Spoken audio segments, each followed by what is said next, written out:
más entretenido, Judith. La verdad es que, y una de las cosas que me ha gustado de esta experiencia en BlackRock es que al estar en un líder de mercado en Europa, en Estados Unidos, en Latinoamérica, te hace respirar innovación y estar constantemente pensando qué es lo que viene después, como tú me estás preguntando. ¿Qué estamos viendo? Estamos viendo mucha más personalización en los portafolios. Estás escuchando a IBKR Podcast. Encuentra más podcasts y comentarios diarios del mercado en ibkrpodcast.com. Ten en cuenta que cualquier discusión sobre operaciones comerciales es solo con fines informativos y no tiene la intención de ser una recomendación. Por favor, escucha más información al fin del episodio de hoy. Bienvenido a nuestro programa. Bienvenidos al podcast de Interactive Brokers. Yo soy Judith Casasampere y estoy aquí con Cristóbal Bucher. Él es el vicepresidente de BlackRock, especialista en ETFs para Latinoamérica, y vamos a debatir los ETFs y su evolución en la construcción de carteras. Bienvenido.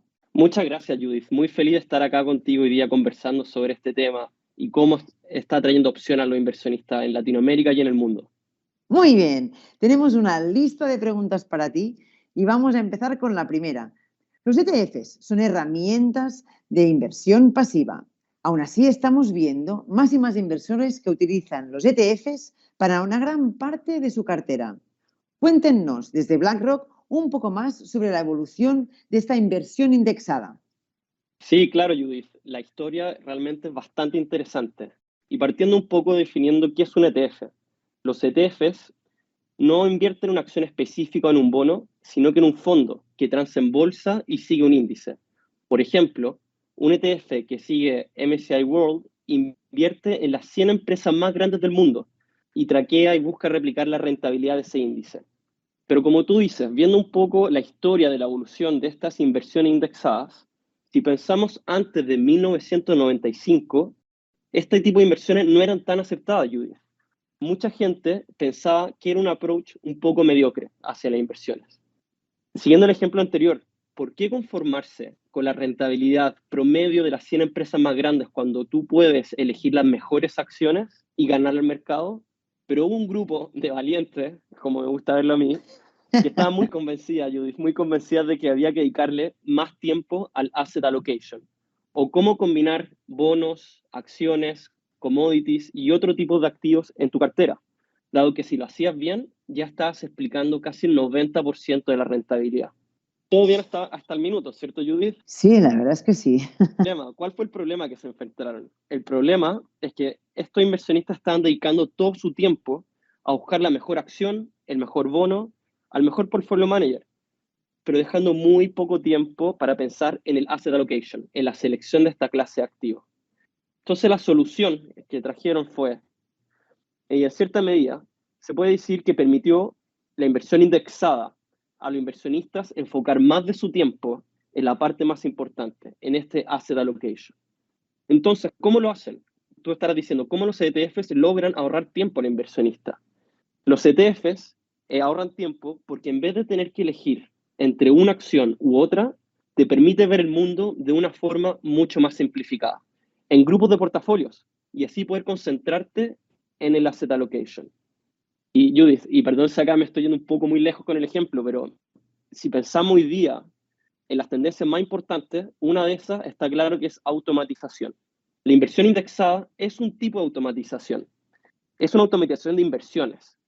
Y de cierta manera, el ETF y la indexación la puedes pensar como una tecnología que le da al inversionista acceso a un código para hacer el portafolio funcionar como un robot y hacerlo mucho más eficiente. Eso es un poco la historia que hemos visto en la evolución, Judith. Me parece espectacular. Es una explicación muy bien dada y es una explicación que nos lleva a donde estamos ahora, como dices tú, a la automatización, que es la parte realmente vital en el momento actual. De todas maneras, en tu opinión, ¿cuál es el mercado para la inversión en ETFs a día de hoy? ¿Cuál es la cuota de mercado que realmente alcanzan estos ETFs cuando estamos comparándolo con otra clase de activos?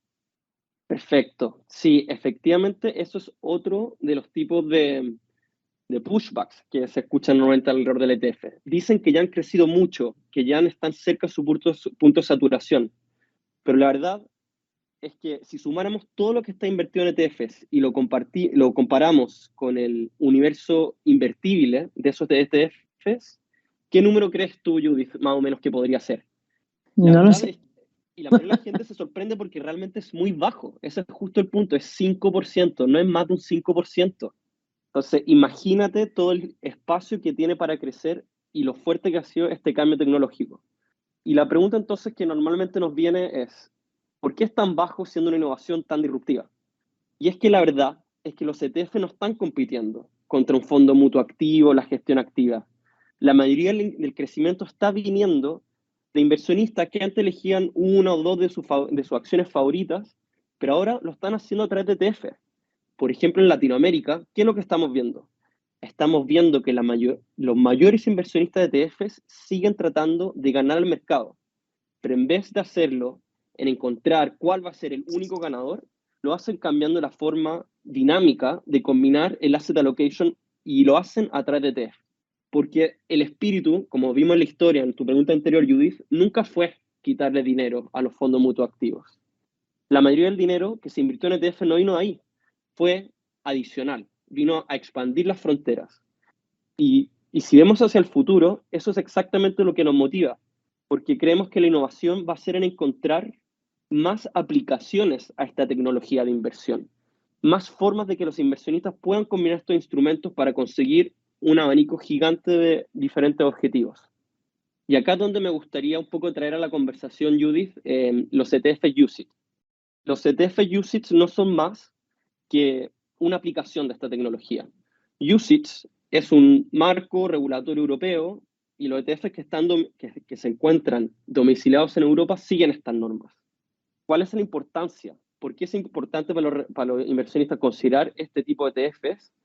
Es porque abre las fronteras a mucho más inversionistas que ahora le hace sentido invertir en ETFs. Y la verdad es que el crecimiento ha sido exponencial. Sí, se ha acelerado.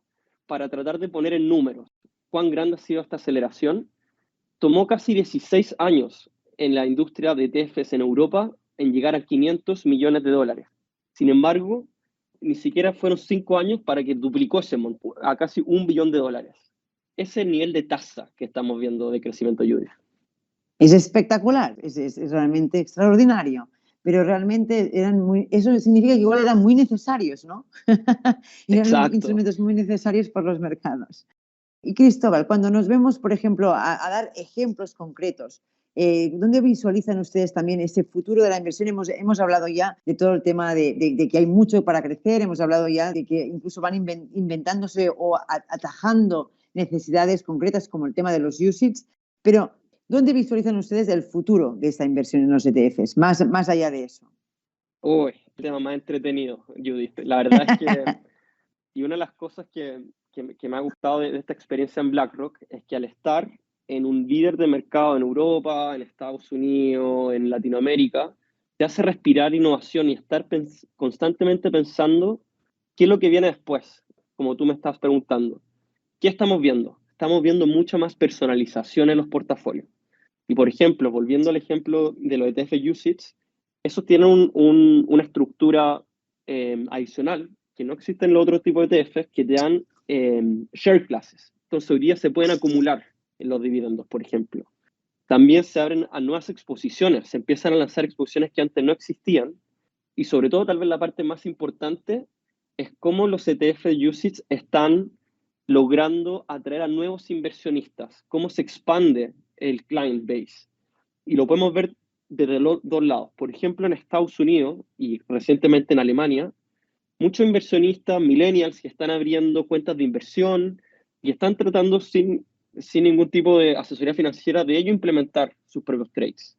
Lo vimos durante la pandemia y como anécdota, el ejemplo de los meme stocks, las acciones memes. Si tú ves todo eso como nuevo tipo de inversionistas que antes no existían, el 65% de sus montos transados son en ETF. En Alemania, por ejemplo, hace un par de años habían solo 500.000 inversionistas alemanes usando ETFs para sus planes de ahorro. Hoy día estimamos que son cerca de 5,5 millones de alemanes usándolo.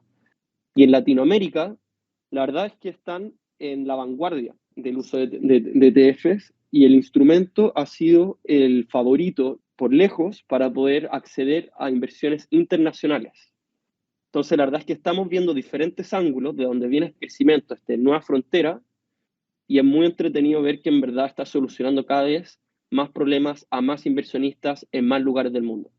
Claro, en realidad, incluso cuando los mercados nos han ido en contra, porque finalmente los mercados tienen vientos en contra, hay muchas incertidumbres y todo esto puede estar afectando también al futuro, ¿no? de las inversiones. En cambio, a través de los ETFs, igual les puedes ofrecer también una mayor diversificación en ese tipo de inversiones, ¿no? Para poder ver un futuro, de ser más optimista en ese sentido, pues buscando el futuro de esta manera, ¿no?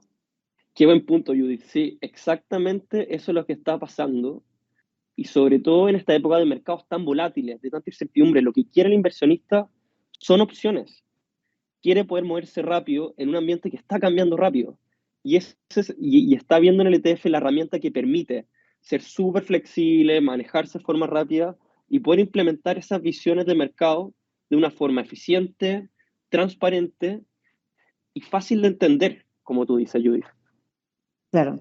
No, es una ventaja increíble. Y además, en Interactive Brokers, ya menciono yo esto aquí, pero todo lo que serían los model portfolios, hay todas las carteras modelos que los inversionistas pueden crear para ellos mismos o los gestores pueden crear para sus clientes, todas esas también incluyen muchas veces ETFs de Europa o ETFs UCITS, pero también ETFs igual americanos con distintas características para definir esas carteras. Qué bueno que traigas a la conversación modelos de inversión. En verdad, es difícil tener hoy día una conversación de ETF sin hablar de modelos de inversión.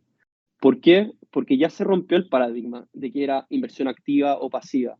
Hoy día lo que más estamos viendo es inversionistas usando ETFs de forma activa. ¿Y cómo? Los modelos de inversión, por ejemplo. ¿Qué son los modelos de inversión? Son recetas que te van diciendo, dependiendo de la visión de mercado, cómo subponderar o sobreponderar un ETF sobre el otro y así buscar ganar el mercado. Entonces ya no es conseguir simplemente traquear el mercado, hoy día es cómo puedo lograr un objetivo al ser súper dinámico en esta combinación de ETF y como tú dices, tanto americanos como UCITS. Sí, es una industria que tiene mucho futuro, como tú bien dices. ¿Hay alguna otra cosa que no te haya preguntado, pero que me quieres explicar sobre estos ETFs, que pueda ser útil? Porque tienes tú el conocimiento aquí. Judith, la verdad es que podríamos conversar tanto tiempo, pero espero que tengamos una siguiente más adelante porque me encantaría. Ha sido un placer conversar contigo, Judith. Pero tal vez lo último que me gustaría mencionar, que vemos que está pasando mucho, y es más por el lado de ya modelos de negocio, no tanto a nivel de producto, como en el mercado del asesoramiento financiero está cambiando de una forma de cobrar por transacción a cobrar por monto administrado. ¿Y por qué estoy hablando de esto? Porque el minuto que uno empieza a cobrar sobre tu monto administrado, tiendes a ver que hay mayor uso de ETFs en este tipo de estructura que en el anterior. Entonces, a medida que vemos que la evolución de Wealth Management evoluciona hacia esta nueva forma de cobrar hacia sus clientes, que el uso de ETFs va a seguir aumentando. Alinean los incentivos y sobre todo, como tú dijiste, modelos. Modelos en la forma que este nuevo tipo de servicio financiero está logrando que puedan escalar sus prácticas, porque logran apalancar lo mejor de inversiones, de los mejores managers a través de este modelo de inversión y dedicar su tiempo, en vez de a la parte más back office o servicing, a estar con sus clientes, a explicar lo que está pasando con sus carteras, a poder pensar cuán lejos, cuán cerca están de sus objetivos de inversión. Realmente algo que hay que mantener un ojo encima porque no vemos que eso se va a volver más lento en ninguna posibilidad. Cristóbal nos explicó durante la sesión de hoy que los ETFs de BlackRock se crearon principalmente para solucionar una problemática que era la automatización de las inversiones.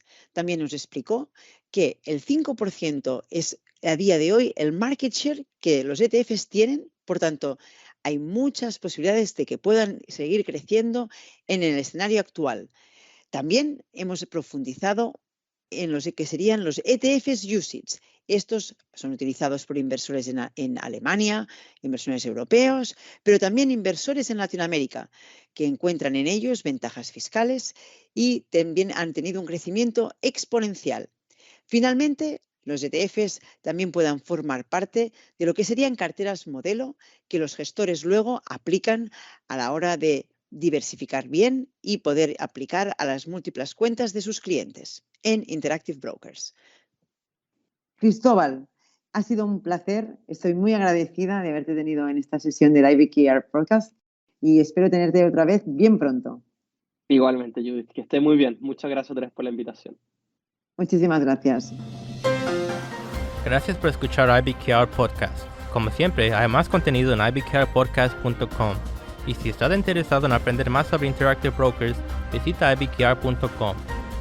Ofrecemos más material educativo sobre comercio y finanzas como webinars, cursos relacionados con el mercado, análisis del mercado y artículos relacionados con análisis cuantitativo en ibkrcampus.com. Sin embargo, en caso de que el material de este episodio discuta la actividad del mercado en general, las tendencias de la industria o el sector, otras condiciones económicas o políticas o haga referencia a valores específicos, materias primas, monedas y otros instrumentos, no debe ser considerada como una recomendación de IBKR para comprar, vender o mantener dichas inversiones. Es importante que busques asesoramiento financiero profesional antes de tomar cualquier decisión de inversión. Cabe destacar que Interactive Brokers es un miembro de FINRA y SIPC. La información proporcionada en este material tiene únicamente fines informativos y no debe interpretarse como una oferta para vender o una solicitud de una oferta para comprar cualquier valor. En caso de que este material contemple temas relacionados con la actividad del mercado en general, tendencias de la industria o sector, así como otras condiciones económicas o políticas, no debe interpretarse como investigación o asesoramiento de inversión. En caso de que se haga referencia a valores específicos, materias primas, monedas y otros instrumentos, dichas referencias no constituyen una recomendación por parte de IBKR para comprar, vender o mantener tales inversiones. Este material no toma en cuenta las circunstancias financieras particulares, objetivos de inversión o requerimientos de clientes individuales. Antes de tomar cualquier acción en relación con este material, debe considerar si es adecuado para sus circunstancias particulares y si es necesario, buscar asesoramiento profesional. Cualquier discusión o mención de un ETF no debe interpretarse como una recomendación, promoción o solicitud de inversión. Es responsabilidad del inversor revisar y considerar los riesgos de inversiones asociados, así como los cargos y gastos del fondo o empresa de inversión antes de tomar una decisión. Antes de actuar sobre este material, es importante que considere si es adecuado para sus circunstancias particulares y si es necesario buscar asesoramiento profesional. Los fondos mutuales son inversiones que agrupan los fondos de varios inversores para comprar una variedad de valores que cumplen con objetivos específicos como el crecimiento, ingresos o ambos. Es importante que los inversionistas consideren los diferentes objetivos, cargos financieros y riesgos asociados con la inversión en fondos mutuales. Cabe destacar que esta comunicación no debe interpretarse como una recomendación, solicitud o promoción de un fondo específico o de una familia de fondos. Interactive Brokers puede recibir una compensación de las compañías de fondos por la compra y tenencia de acciones de fondos, la cual se paga con los activos de los fondos. Sin embargo, IBKR no le solicita que invierta en fondos específicos y no le recomienda fondos específicos ni ningún otro producto. Para más información visita ibkr.com.